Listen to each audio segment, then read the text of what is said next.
and there's black people actually trying to defend this. I do get the concern with that. You need to parent. Stop making excuses for your kids. Start setting boundaries and start setting them early. Yep. And yeah, life's going to be unfair. People are going to be rude, mean, some racist, but that doesn't give anyone of any color or creed license to lash out. Yep. And public officials, do your jobs. Stop kowtowing to the woke crowd. Send a strong message that if you commit a crime, expect to do time. Low key, where was the police? Because I mean, I was expecting a police officer to enter in there and start macing people, start making a cloud of mace above the whole crowd. It's like, where was that? And that's the angle. Want even more Fox News on YouTube? Become a Fox News. And all right, guys, now let's get over to Jake Tapper here. Key trade deal still outstanding as Trump deadline looms.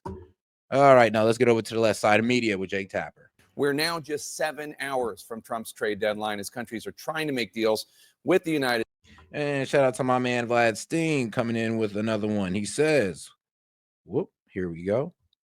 He says, what happened to content of character? Think this is because of the fatherlessness that the Democrats pushed for since the civil rights era. You know, I would say this. One, I can't even call this on fatherlessness. It's just hatred. It's just hatred that's sown in the black community for white people. And like, think about it. They teach us to hate y'all for racism. They teach y'all to hate y'all because y'all run the government, and the government's the reason why we're in such a bad place is blame the cracker, blame Whitey. Is like, and I guess the one time where they feel like they can actually touch white people, I mean, they just overstep on that note. And that's what I think it is. I don't even think it has anything to do with fatherless homes, because there's black men and there are black people in fatherless homes who don't even have this type of hatred towards white people. But like I said, that 10% who fell for the radicals left indoctrination of, oh, the white person bad, the white person is the reason why everything's wrong in your life, the reason why you feel so scared of racism. Yeah, this is what's that sown out of. It really is. That's what it's sown out of. States or face significantly higher tariffs. Remember, President Trump in early April paused most of his so-called reciprocal tariffs, but time, as it does, moves ever forward and has brought us to the precipice of this new deadline, August 1st. Development so far today as the clock ticks toward midnight. Trump announced a 90-day pause on higher tariffs on Mexico, so tariffs will remain at 25% for Mexico instead of going up to 30% as threatened. And while Trump this week did lock down a majorly important trade agreement with the European Union, there are many other countries who, as of now, remain deal-less. Of our 18 major trading partners, 2/3 of those trading partners have a deal. We've sent out 17 letters to countries around the world. And the rest of those countries that either do not have a deal or have a letter, they will be hearing from this administration by the midnight deadline tonight. One major trading partner without a deal as of now is Canada. Trump saying on Truth Social today that Canada's decision to recognize a Palestinian state, quote, will make it very hard for us to make a trade deal with them. Oh, Canada. On the heels of this, the Dow, the S&P. I think even Matt Walsh kind of criticized Trump on that as well. He's like, bro, what does Palestine and what does France recognizing Palestine have to do with us securing a trade deal with them? If it's good for America, screw what France is doing. Like, because France want to recognize Palestine, don't throw a fit over that. And here's the thing. It is what it is. I mean, it is what it is. If they want to recognize Palestine as a state, trust me, it doesn't really matter. I mean, let's be real. It doesn't really mean anything, apparently. And I'm not saying I agree with this, but apparently don't mean nothing until Israel and the United States recognize Palestine as a state. That's when it means something, sadly. And NASDAQ all closed down in the last hour as Trump seeks to close more trade deals. Can all of his tariffs survive the legal system? That's another question, because today a federal appeals court is hearing arguments in a major case arguing that Trump overstepped his legal authority, imposing many of his sweeping tariffs instead of Congress doing it. The lawsuit is brought by small businesses and represented by some very big shot attorneys, including a former actor. Oh, so we're bringing this back up. So yeah, this is so I believe this started around the end of May is when what was it? The Courts of International Trade, CIT, pretty much struck down Trump's tariffs because he said, oh, you went outside the International Economic Emergency Powers Act, which they said Trump used to place all of his tariffs, which is wrong. He used sections of the Trade Act, like section what was it, 232 to enforce a lot of these tariffs, not just the international economics and international economics American. Well, sorry, but I can't even say the whole thing right now. But yeah, it wasn't just under that one act. And that's where they kind of like straw man's Trump's argument of, well, no, you just put all these tariffs under one act and that you can't do that. There has to be another reason why you're placing these on there. Until you prove why you've done so, we're going to go ahead and pause the tariffs. And that's what they did. And then within that same day, went to the appeals court. They favored the Trump administration argument. And most of them were put back on.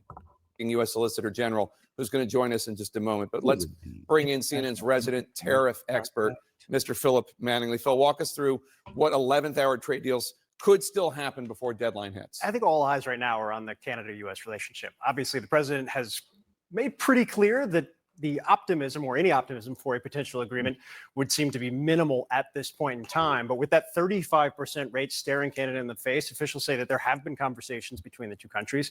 How that actually plays out in the 7-ish hours we have until the deadline, I think remains an open question. Also keeping an eye right now, obviously Mexico has been dealt with. He's given another 90 days. With the tariffs that were already in place. China has another week before their delay needs to be extended. That extension is expected, but Trump hasn't actually weighed in yet. One of the interesting elements here, Jake, is even for the major partners that have made deals and for the 150 plus other countries that are just waiting for some semblance of a sign about whether they're going to get a 10% universal tariff that Trump initially announced and was never delayed, or some other number. That's what it's called. All right, it's called the International Emergency Economic Powers Act. That was the act that the U.S. courts were, the courts of international trade was saying that Trump put all of his tariffs under, which is not true. How it actually gets implemented, you heard the White House press secretary say, well, we'll call them before midnight. We'll let them know. The president actually has to sign something to put them into place at 12:01 a.m. I was talking to a major importer earlier, said it's a really messy time right now because a lot of these countries don't know what their rate will be, haven't been told anything from the administration.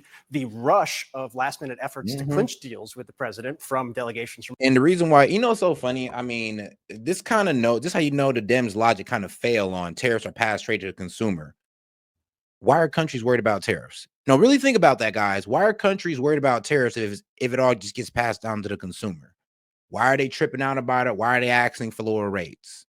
Wanna know why? Because their supplier has to lower their prices and eat the tariffs in order to continue business with the USA. That's where your argument don't make sense. It's like, think about it like this. Why are they concerned about tariffs? Why if tariffs was able to bring these guys to the table if it's just a tax on the American people? Why would they stop it? Think about it like that. Like, yo, why would it affect me if the tariff just goes straight to them? Within y'all logic. Okay, now you understand that your logic don't work. Let's go to the actuality of it. They don't like tariffs because they're the ones who have to cut costs. Sometimes the government even got to subsidize the cost of tariffs. Other countries has actually made it a little bit of a more complicated process, given Trump a lot of leverage, but nobody's really sure how this is going to land by midnight. Yeah, the chaos, of course, is a feature, not a bug. Absolutely. Phil, what have been some of the practical effects of tariffs on big companies that we've seen so far? Earlier this week, we talked about Procter & Gamble raising prices, for example. I think earnings season has been an enlightening moment for the actual impact that the tariffs can have on the corporate sector. I think from a price perspective, which is obviously what most in the audience would be most concerned about, we have seen the most vulnerable items that are the consumer-facing, electronics being the key, in particular autos as well, are areas where you're going to see price increases either already in place or you're starting to see them come over time. One of the interesting elements, Jake, is in talking to a lot of executives, particularly those in the wholesale retail industry, they say some of our members from trade groups have said some of their companies have held off. Right. One, there's a lot of uncertainty. They didn't know where rates were actually going to land. But two, nobody wanted to kind of be captured under the eye of Sauron of the president or his Truth Social account. Actually, there's another reason too. They want to wait because, like I said, they want to see how much they got to eat. They want to see what their competitors are doing. Like I said, one of the reasons why they're so hesitant to raise prices is because they don't want to raise their prices and their competitor don't. And then they lose out on billions of dollars in sales when all they had to do was just take $1 or $2 billion in tariffs. So yes, a lot of companies are waiting because, they got to figure out what they're going to do with these tariffs and how much they're going to have to eat, or like the Dems want to fearmonger on how much they're going to raise their prices. And guys, do you think the entire 25% tariff will be passed on to the consumer? I have the belief that none of it will, but Come on, guys. You think the entire percentage of the tariff is going to get passed on to the consumer? Like, be real. And wanted to wait and see what was going to happen. At some point, many of these executives say prices are going to have to increase. It's just natural. One thing to keep in mind, Fed No, they don't. Chairman Jay Powell yesterday said, we are still in the early stages of figuring out the actual effect here. The Trump administration believes the exporters, the exporting countries will eat the majority of the tariffs. If they don't, then the companies will because of the value and leverage of the market. And what I say, the value and leverage of the market, Trump believes that, yes, the country will either help their companies eat these tariffs, or the tariffs, which or the supplier in these countries will have to cut their prices to eat the tariff. The importer, they're going to either have to take it on the profit margin, but either way, these guys got to make their sales, and they're going to do whatever they need to do to make sure that, well, to get their product in at an affordable price so people continue buying their product. And they don't want to F that up, raising prices in a highly competitive market. So I would ask you guys this, before you say that tariffs is going to go straight to the consumer, I would tell you it's industry specific. Think about what industry has very low competition to where they can raise their prices, and you'd be right. But a lot of our everyday, things that we buy, groceries, like utility, appliances and all that good stuff, most likely won't go up. Why? Because there's a lot of competition. Of figuring out the actual effect here. The Trump administration believes the exporters, the exporting countries will eat the majority of the tariffs. If they don't, then the companies will because of the value and leverage of the market. We're going to have to see how that plays out. There's no precedent for something like this. And we haven't seen tariff rates, at least on net, this high since the 1930s. What's the term that I've seen bandied about this week? Re-inflation? Is that what it's called? It has to do with the idea that inflation's going down, but now it might be going back up because of the tariffs. It's been probably the biggest concern. It's also been one of the reasons you see Trump administration officials spiking the football right now of, hey, you all said there was going to be major jump in inflation. You all said there was going to be a recession. We haven't seen that at all. I think the concern right now is, again, I go back to Jay Powell and the Fed yesterday, and also what the board kind of laid out as their analysis of the situation. There is an argument to be made that there will be a one-time price increase and then it will filter out through the system. There is also a concern, which is why the Fed has not raised rates, that this will be a far more durable increase in prices that may escalate over time. The biggest question I think that I have at this point is when you look at supply chains and how they actually work, are companies moving their supply chains? Are they relocating the supply chains? Are they going to run into major hiccups with those supply chains in the weeks and months ahead? Then you're talking about something like what we these companies, you're going to have to build in America or go somewhere where have lower tariffs on it. Or like I said, you just eat it and it is what it is. So yeah, but these companies are going to have to do something. And here's the worst part about it. We'd have kept the tariffs high. A lot of these companies would have to abandon their countries just to build in America, just to avoid zero tariff, to keep being able to sell into the largest consumer market. So in the wake of COVID, maybe not to that scale. Yeah. This is very, very complicated. And I just think it's important to underscore that while the Trump administration is absolutely correct, there is a resilience to the U.S. economy, a resilience to the U.S. consumer. Consumer sentiment has certainly rebounded. The markets remain at all-time highs or around them, at least before today. There are concerns that have not necessarily been understood yet. And also from when you sub from 1 week, them see like a 1 day dip, from a record high, week. That's the hilarious thing. The stock market hit record high and we get a dip down to normal numbers and they're crying about it. Like, oh, the economy is going to drag down. It's like, can you guys at least wait a week? Y'all wait a week. Y'all look at the stock market and then click on 1 day and then be like, oh yeah, that's how it's going to be for the rest of the year. It's like, you guys sound crazy. When we talk to the small business owners every day, a lot of these people have been trying to hold off and not raise prices or do layoffs, and they are now saying we have to do something in the next couple of months. So we could see lots of changes. Philip, always good to have you on. Thank you so much. Neil Kochel joins me now. He is the attorney for the small business plaintiffs in this lawsuit, arguing that Trump cannot use emergency powers to impose all these sweeping tariffs. He's also the former... Not just the emergency powers, it's sections in the Trade Act as well. But I mean, that's the problem. They didn't really understand what Trump was doing with that or his administration. But all right, shout out to my man Vlad Steen. Can you look up and see where Trump's plan to remove federal income tax for 115K is at? Tariffs and investments will help U.S. pay its debt off. Exactly. But, well, that's just making the American people pay the debt because it's a tax on the consumer, is what the liberals will tell you every time. But really, it's a way to sock it to the rich and make them finally pay some of this and make them work for us. But for some reason, I mean, the liberals have been hypnotized to now clap. Well, I would say this. Yeah, clap hands for the corporate elites. I mean, y'all damn near holding water for these guys. When y'all start working for the corporate elites and start worrying about their profit margin? Or acting U.S. Solicitor General for President Obama. Neil, good to see you again. So back in May, your clients won this case in the Court of International Trade. Today, a panel of 11 appeals court judges in D.C. heard arguments. Some of them did seem skeptical of the Trump administration's arguments. Tell us what your argument is and what you thought the judges were, how they responded to your arguments. Yeah, so I think this group of small businesses that I and the Liberty Justice Center represent are saying, look, these tariffs are not something that the president can impose by his own say-so. They require Congress. That's where our Constitution in Article 1, Section 8 locates. All right, now this is what I got. Trump's proposal for no federal income tax under 115,000, well, not 50, 150,000 in early 2025.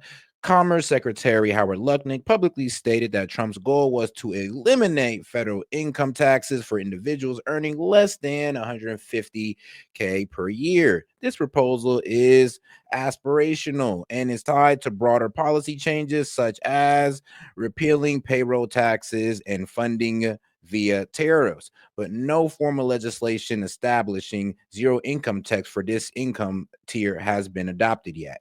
So not yet. And they're hoping that we can go back to the old times and have the government ran off tariffs. And then hopefully that goes. Now, I mean, tariffs we have to be pulling in a lot. I mean, let's be real, especially when it comes to the cost of our Medicaid and Medicare. It has to be pulling in trillions. But it could definitely help pay off the debt, though. As a form of replacing income taxes, I don't know about that one yet. That power for the most important of reasons, Jake, going all the way back to the Revolutionary War, and the idea that kings and presidents are always tempted to use tariffs and taxation. And here what Donald Trump has done is impose the largest tax increase on Americans since Bill Clinton in 1993, a tax increase of $1,300 per American family. And what we said today is, look, maybe that's a good idea, maybe it's a bad idea, but that's something for Congress to decide. And no president has ever asserted the raw power to do this on his own. With respect, Neil, Congress doesn't seem to care, right? I mean, Republicans control the House, the Republicans control the Senate. They seem perfectly willing just to hand over. It's just so amazing how, like, Dems find it impossible to honestly understand how tariffs work. It's like I said, like y'all been like literally brainwashed to think that it works one way. Tariff imposed, go straight to the consumer. If that's the case, then why would countries overly tax their people by having tariffs on our products? Why would they do such a thing to their people? Why don't y'all complain about that? Because y'all, well, I would hope y'all know that's not how tariffs work. I mean, somebody in here said, well, the importer gets in, they're just going to raise their price on the consumer. Wrong. No, the supplier can cut their prices and the importer don't even got to raise their price because they're paying the same. Yes, even if they add 25, if Trump adds 25% tariff, okay, well, the supplier just got to cut their price by 25%. Importer pays the same thing, don't got to raise prices. Or the importer can take it to the profit margin. And there you go. Nobody got to raise prices. And then, like I said, you guys missed the competition aspect of it. You love to leave out the competition aspect of, well, the industry and the markets, because it goes to show, well, why would they raise prices and lose out on sales to their competitors? I mean, come on now. Can we try to develop some business sense here? For all their powers to President Trump on this issue and several others. Yeah, that may be, but that's all the more reason why, if the president thinks this is so important and he needs it for leverage or negotiating authority and stuff like that, go to Congress and get it done.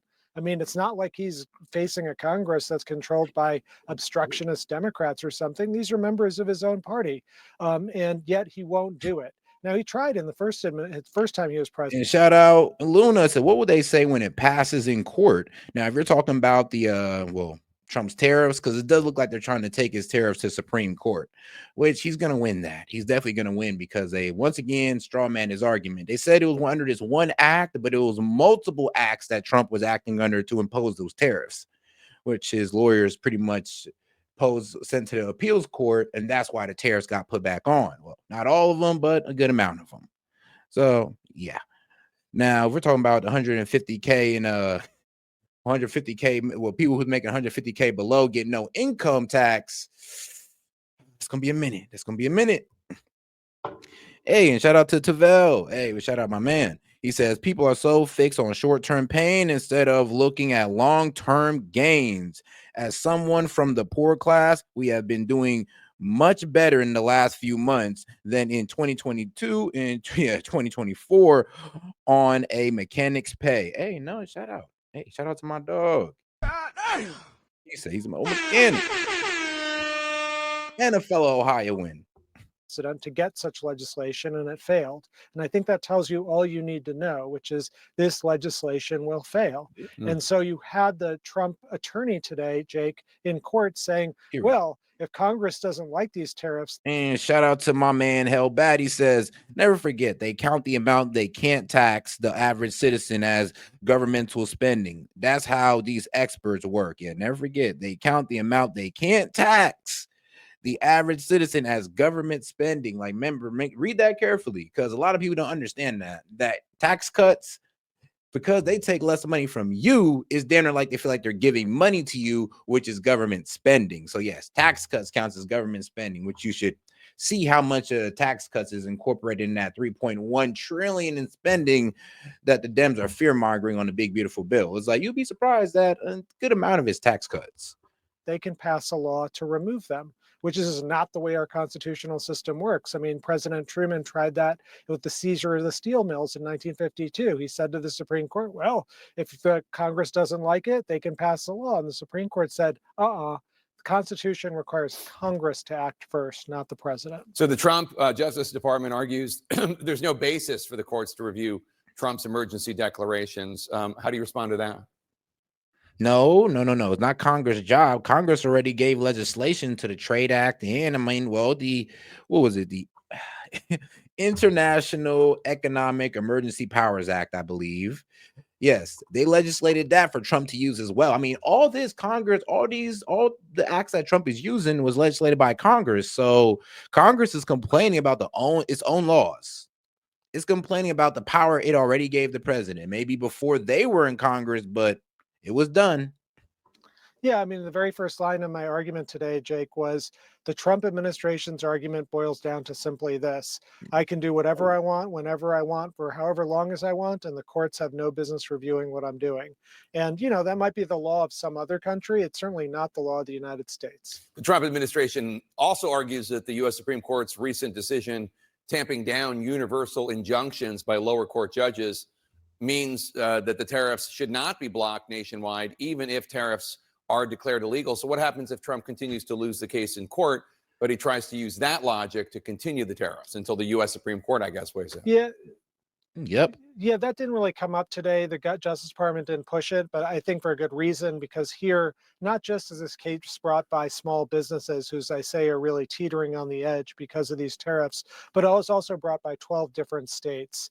And in that nationwide injunction ruling that the Supreme Court issued that you're referring to, they said when states bring cases, it may be different. And that makes sense. Like Oregon is one of the plaintiff states here. If they win their case, you get lower tariffs in Oregon, but not in Wyoming. Like, that just seems unworkable. And the Constitution itself has a uniformity requirement over time. Yeah.